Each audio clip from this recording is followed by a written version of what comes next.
Każdego roku na wrzesień i październik przypada czas, kiedy wielu miłośników przyrody szczególnie chętnie rusza w teren. Mowa oczywiście o rykowisku, czyli niesamowitym spektaklu natury, w związku z którym wybrałam się na południe kraju. Zapraszam Was na wspólną wędrówkę po sudeckich lasach.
Standardowo pierwszy punkt moich wędrówek po Sudetach, czyli montowanie kamery.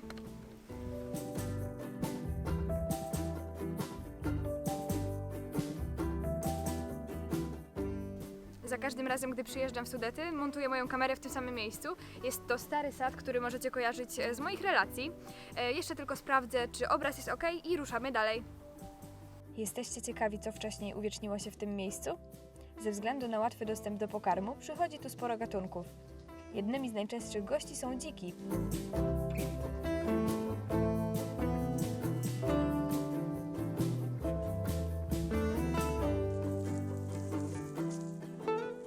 Niektóre zwierzęta pojawiają się tu tylko na chwilę, a inne spędzają pod drzewem całkiem sporo czasu.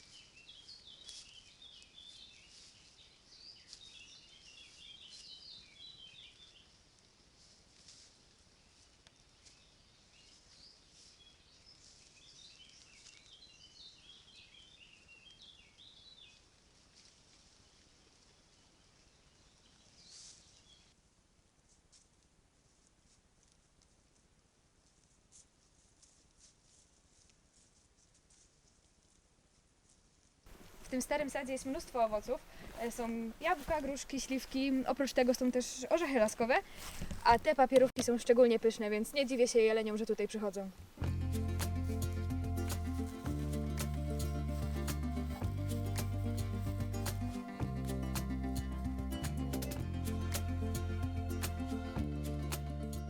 Pewnie znacie powiedzenie, rzuć wszystko i jedź w Bieszczady.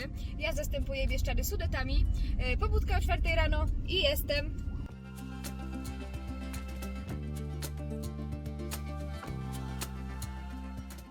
Zabiorę Was dzisiaj w jedno z moich ulubionych miejsc, o którym już pisałam na blogu. Wysiadamy!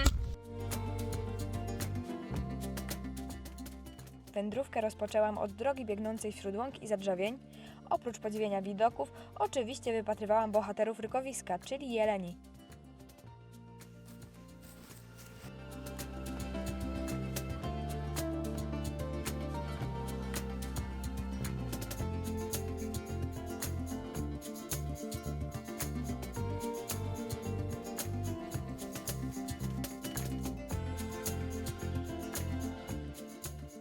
Na tym wzgórzu już nieraz miałam okazję obserwować chmary jeleni. Zazwyczaj siedzę sobie tam na dole przy drzewach, bo jest to bardzo dobry punkt obserwacyjny, a jelenie nieświadome niczego spokojnie sobie żerują. Dokładnie tam nagrałam tego byka w towarzystwie łań i cielaków. Miało to miejsce wiele lat temu, gdy pierwszy raz odwiedziłam tę okolicę w czasie jelenich godów. Chmara powoli przemieszczała się z jednego drzewostanu do drugiego, a byk co jakiś czas ryczał i nasłuchiwał odgłosów innych samców. Spotkanie z chmarą wywarło na mnie ogromne wrażenie i może to dzięki niemu co roku tam wracam.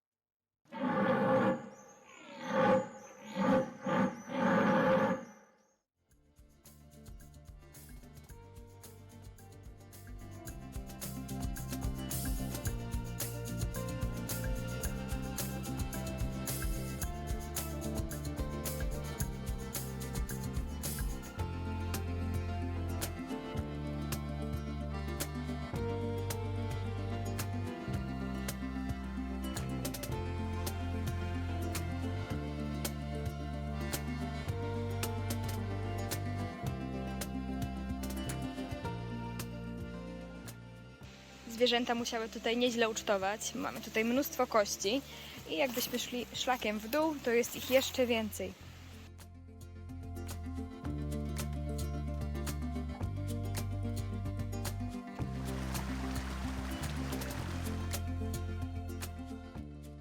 Trasa ta w żadnym stopniu nie była nudna, a to dlatego, że standardowo po drodze musiałam pokonać kilka przeszkód.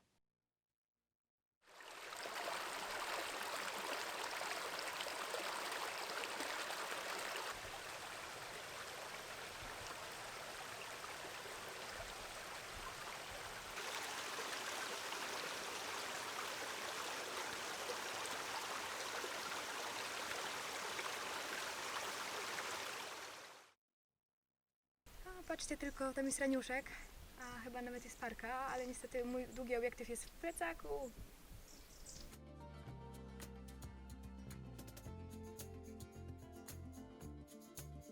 Tych raniuszków było o wiele więcej, ale pofrunęły już dalej i co ciekawe, należały one do podgatunku zachodniego, czyli jest to raniuszek czarnobrewy, który charakteryzuje się, jak sama nazwa wskazuje, czarnymi pasami na głowie. Podgatunek znajdujący się po lewej stronie występuje w Polsce częściej niż osobniki czarnobrewe. Dobra, ruszamy dalej, póki jeszcze deszcz nie pada. Mam nadzieję, że w ogóle nas nie zastanie, bo byłoby kiepsko.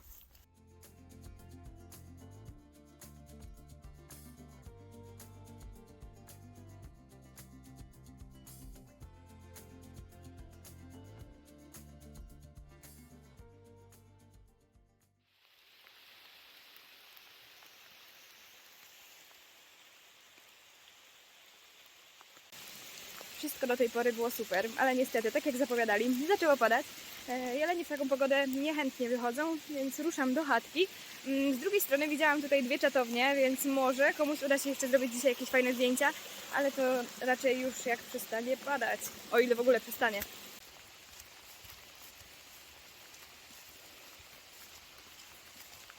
Większość mojej trasy wygląda jak autostrada dla jeleni, przez to błoto ich tropy widać naprawdę dobrze.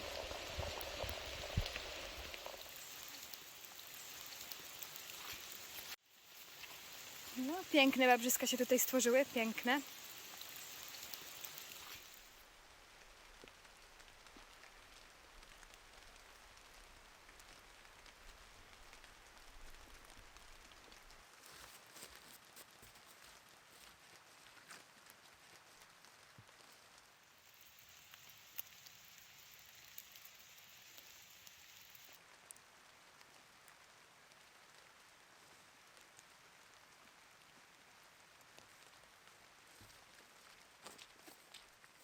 Przez większość czasu padało, ale były też momenty, kiedy zza chmur wyglądało słońce.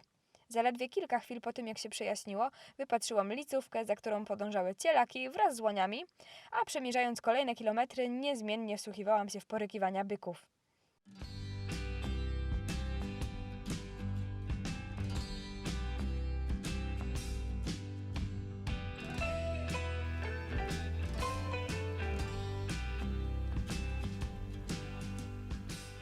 Podsumowując, jak na razie widziałam 2 chmary. Głównie były to łanie z cielakami, ale w jednej trafił się też szpicak, młody byk. Zobaczymy, może w drodze powrotnej jeszcze coś zobaczę. Jeśli tak, to chętnie się tym z Wami podzielę.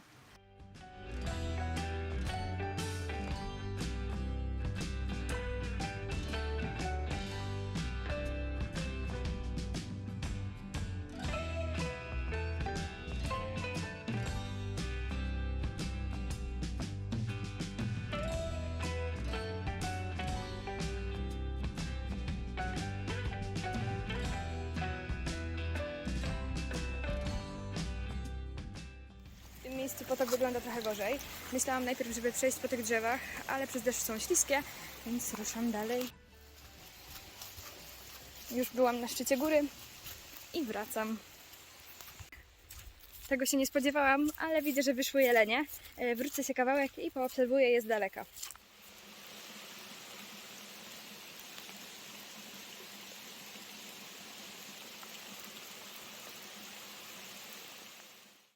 Na jednej z polan wypatrzyłam żerujące młode byki, łanie i cielaki. Przez kilka minut je poobserwowałam, a następnie ruszyłam dalej.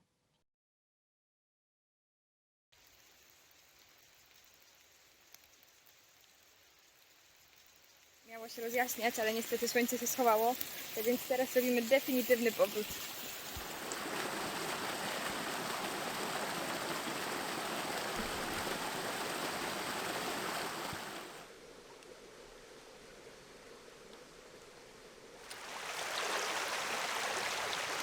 W tym miejscu drogę przecinam potok, ale widzę marne szanse na to, żebym tutaj przeszła.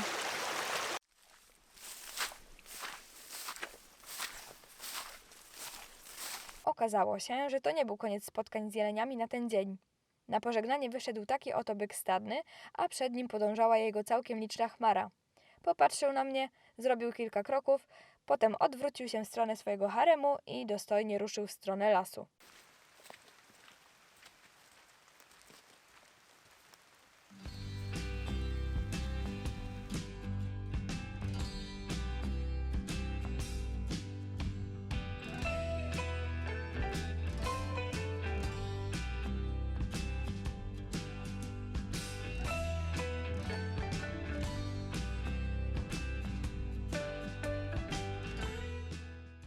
Zaczyna się przejaśniać, ale i tak myślę, że to dobry czas, żeby wracać.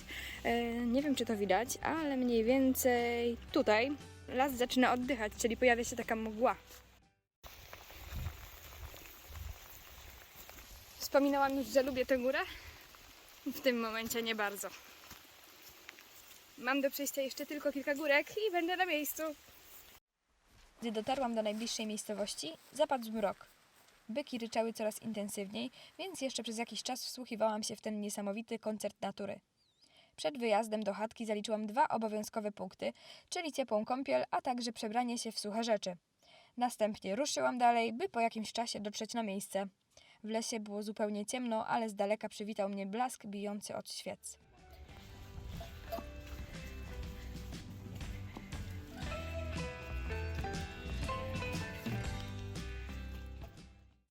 Porzuciłeś Toruń, przygarnął cię Kraków, dał ci nauk sporo, ty dzielny Polaku.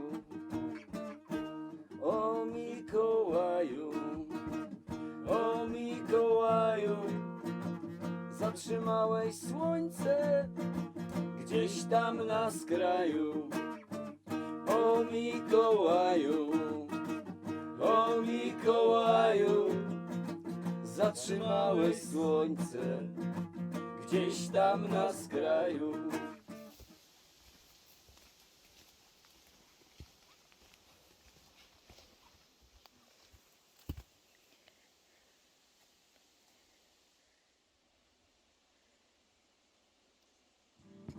Na brzegu mnie spotka ktoś taki jak ja, przygarnie i powie: Stachu, płakać nie trzeba. Wiersz dla mnie napisze, odnajdzie mi psa i razem pójdziemy po schodach do nieba. Do nieba, do nieba. Było już bardzo późno, kiedy stwierdziłam, że nadszedł czas na pójście, może nie po schodach i nie do nieba, ale również do góry po drabinie, na antresolę spać. Po całym dniu dreptania po sodeckich bezdrożach należało mi się to jak nikomu innemu.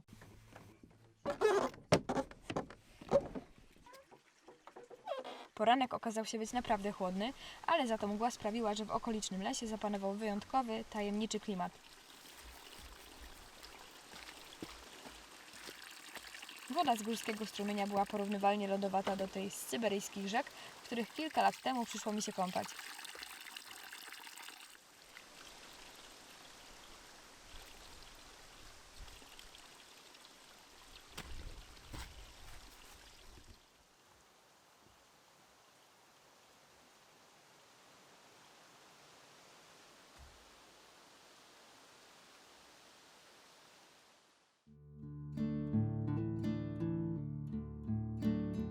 Po krótkiej przechadzce wróciłam do chatki, by wspólnie z resztą ekipy zjeść śniadanie.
nadszedł nowy dzień, a ja wyglądam na niewyspaną, a to dlatego, że siedzieliśmy, rozmawialiśmy i śpiewaliśmy prawie do samego rana.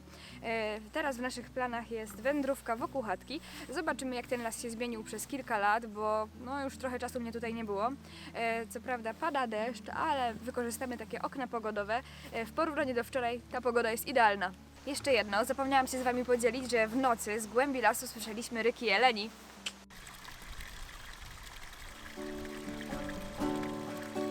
Powiedz, dokąd znów wędrujesz? Czy daleko jest swój sad? Hen w krainy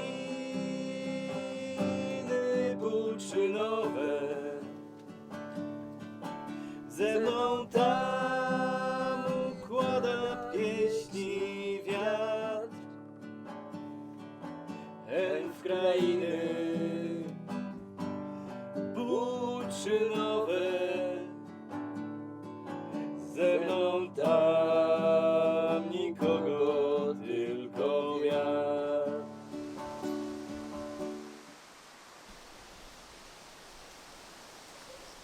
Ale dawno nie widziałam tej rośliny. Jest to wawrzynek wilczełyko, a dostrzegłam go jedynie dzięki temu, że ma tak intensywny kolor owoców. Jest to trujący krzew, który bardzo wcześnie kwitnie, na przedwiośniu, jeszcze przed wypuszczeniem liści.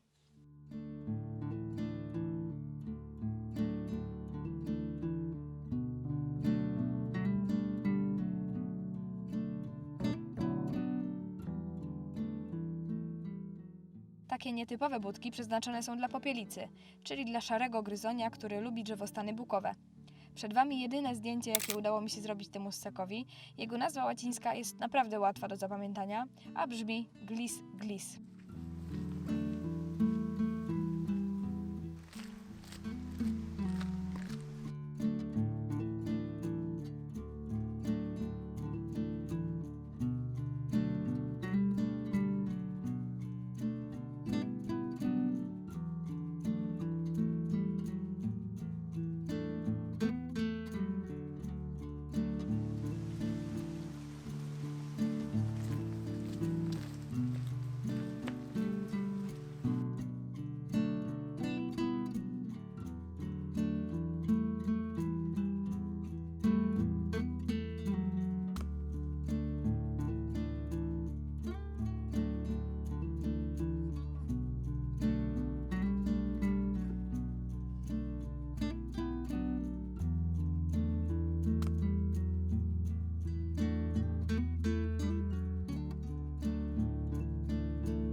Chłód dał mi się we znaki, więc postanowiłam wrócić do chatki. Gospodarz tuż przy wejściu wręczył mi kamień rozgrzany na piecu, dzięki któremu moje dłonie szybko stały się ciepłe. Póki czerwienią zabarwiły chmury, z latem się złotym właśnie pożegnałem.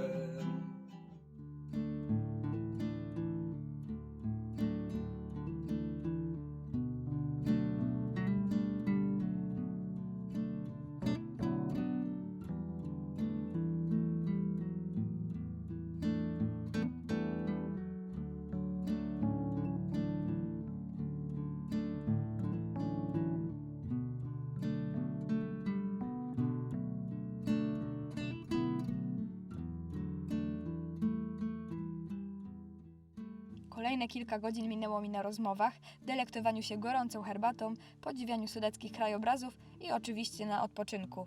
Mam nadzieję, że niedługo powrócę do małej, zielonej chatki w środku lasu i znów poczuję ten wyjątkowy, górski klimat.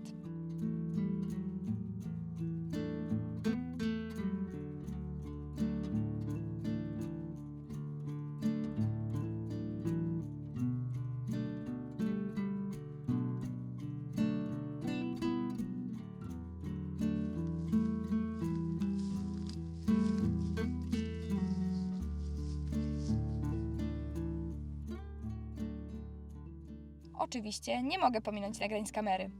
Pierwsze zapisało się zdjęcie z biało-czarnym elementem. Wygląda na to, że był to dzięcioł pstry. Zainteresował się fotopułapką i na szczęście jej nie uszkodził.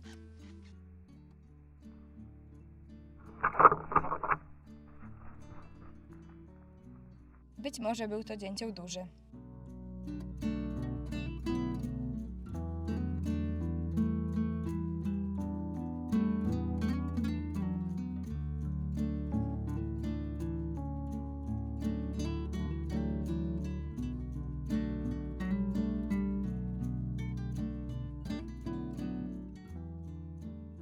Standardowo przez sad przespacerowały się jelenie. Sporo z nich skorzystało z jego dobroci i pałaszowało leżące na ziemi owoce, a ten byk miał widocznie parcie na szkło i najpierw zapozował, a następnie zainteresował się jabłkami.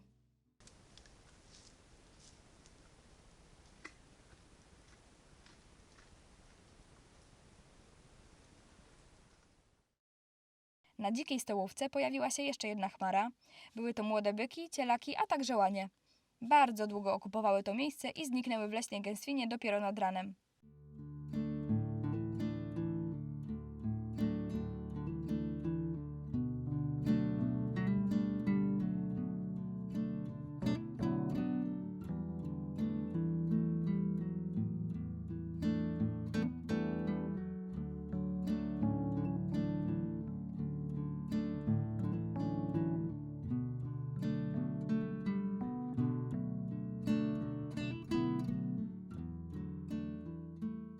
To wszystko, co dla Was na dziś przygotowałam. Koniecznie dajcie mi znać, czy film Wam się podobał. A teraz się z Wami żegnam. Do następnego!